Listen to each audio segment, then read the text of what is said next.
नमस्कार दोस्तों, स्वागत है आपका मेरे चैनल पे।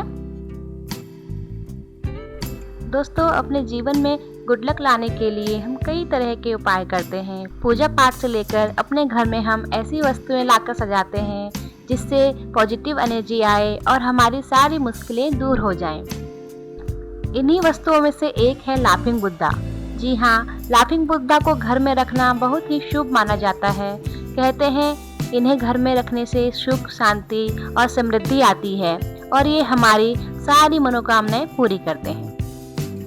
दोस्तों, आपको बता दें कि लाफिंग बुद्धा की मूर्ति अलग अलग तरह की होती हैं और यह अलग अलग मनोकामनाओं की पूर्ति करती हैं। तो चलिए जानते हैं कौन से लाफिंग बुद्धा आपकी किस मनोकामना को पूरी करेंगे। लेकिन इससे पहले मेरी आपसे रिक्वेस्ट है कि अगर आप मेरे चैनल पर नए हैं तो मेरे चैनल को सब्सक्राइब करें और अपने फ्रेंड्स और फैमिली के साथ शेयर करें।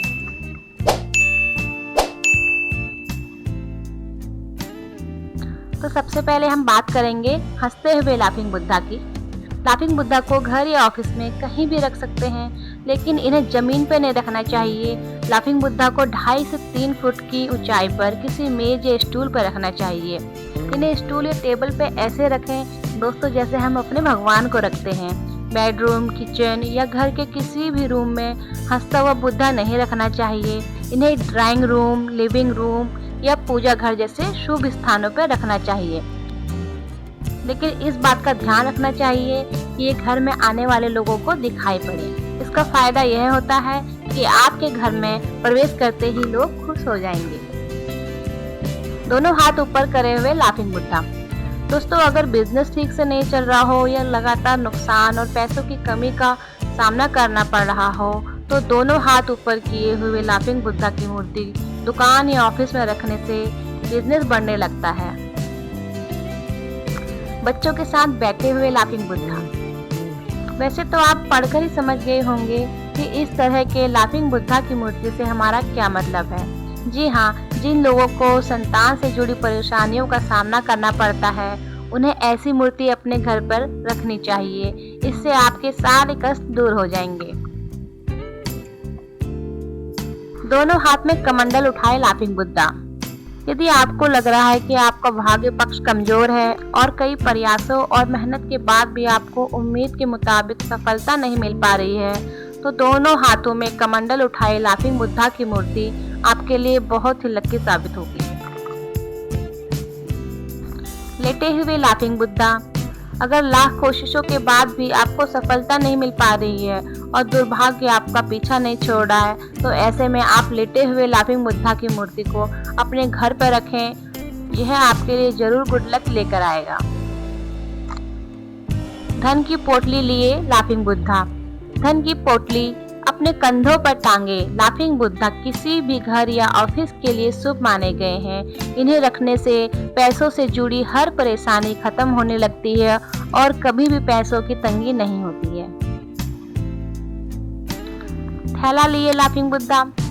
थैली लिए लाफिंग बुद्धा दुकान या ऑफिस के मेन गेट पर रखना चाहिए। इससे इनकम बढ़ती है। लेकिन ध्यान रखें कि लाफिंग बुद्धा के पास जो थैला है वह खाली ना हो। इस थैले में रखा गया सामान बाहर तक नजर आना चाहिए। ड्रैगन पर बैठे लाफिंग बुद्धा।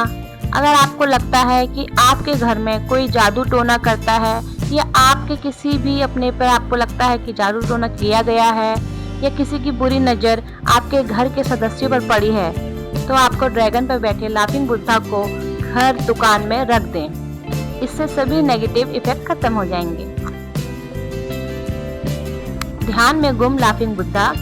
जिस मूर्ति में लाफिंग बुद्धा ध्यान करते हुए दिखाई दे रहे हो ऐसी मूर्ति रखने से घर, दुकान का माहौल शांतिपूर्वक बना रहता है और वहाँ के लोगों का गुस्सा भी कम होता है। नाव पर बैठे लाफिंग बुद्धा। नाव पर बैठे लाफिंग बुद्धा को ऑफिस या घर की वर्किंग टेबल पर रखना शुभ होता है। इससे तरक्की के रास्ते खुलते हैं। ध्यान रहे नाव कुछ इस तरह रखी जानी चाहिए कि वो अंदर आती हुई दिखाई दे।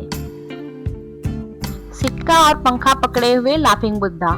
जिस मूर्ति में लाफिंग बुद्धा एक हाथ में सोने का सिक्का और दूसरे हाथ में पंखा लिए हुए होते हैं वो मूर्ति घर, दुकान में खुशहाली और सफलता लेकर आती है। वुलू लिए लाफिंग बुद्धा। अगर घर में कोई बीमार है लेकिन बीमारी का पता नहीं चल पा रहा हो तो हाथ में वुलू लिए लाफिंग बुद्धा को बीमार व्यक्ति के तकिए के पास रख दें। जल्द ही जांच में बीमारी का पता चल जाएगा। वुलू एक प्रकार का चीनी फल है जो पीले रंग का होता है। और फुक लुक साहू। फेंग शुई में 3 चीनी देवताओं को घर में रखने का विशेष प्रयोग बताया गया है। इन 3 चीनी देवताओं का नाम फुक, लुक और साहू है। लेकिन इन 3 चीनी देवताओं की पूजा नहीं की जाती है, बल्कि उनकी मूर्तियों के द्वारा उनकी उपस्थिति ही अपना शुभ प्रभाव घर के लोगों को देती है। फुक, लुक और साहू को एक साथ ड्राइंग रूम में रखना चाहिए। इनकी मूर्तियों को कभी भी अलग अलग नहीं रखना चाहिए। जिस घर में मान, प्रतिष्ठा, समृद्धि और हेल्थ से रिलेटेड प्रॉब्लम्स होती हैं, वहाँ पर इन तीनों चीनी देवताओं को लक्की माना गया है। और ध्यान रहे कि कोई भी मूर्ति खंडित ना हो। ऐसी मूर्तियों को कभी भी अपने ड्राइंग रूम में नहीं सजाना चाहिए, नहीं तो इसके नेगेटिव रिजल्ट देखने को मिलते हैं। तो दोस्तों, आज हमने जाना कि अलग अलग लाफिंग बुद्धा अलग अलग इच्छाओं को पूरा करते हैं। इन्हें हम अपने घर, ऑफिस कहीं भी रख सकते हैं। तो दोस्तों, आपको ये वीडियो कैसी लगी कमेंट करके ज़रूर बताएं। और अगर वीडियो अच्छी लगी हो तो इसे लाइक और शेयर कर दें और चैनल को सब्सक्राइब जरूर कर दें। Thank you.